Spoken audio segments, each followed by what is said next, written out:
बिस्मिल्लाहिर्रहमानिर्रहीम। अस्सलाम वालेकुम। आप देख रहे हैं K92 न्यूज़ और मैं हूं आपकी मेज़बान तस्बीहा मजहर। शामिल करते हैं आज की अहम खबरें। घोटकी से अपडेट करेंगे आपको। मोहम्मद आसिफ की रिपोर्ट के मुताबिक वज़ीर आला सिंध सैयद मुराद अली शाह का घोटकी बचाव बंद का दौरा। वज़ीर आला सिंध सैयद मुराद अली शाह ने कटरे के इलाके बेला मीरपुर की चौकी नंबर 40 का मुआयना किया। वज़ीर आला सिंध लकड़ी की सीढ़ी से चढ़कर चौकी पर जाकर पुलिस एहलकारों से मिले।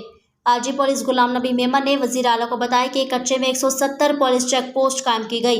170 में से 130 चेक पोस्ट पक्की बनाई गई।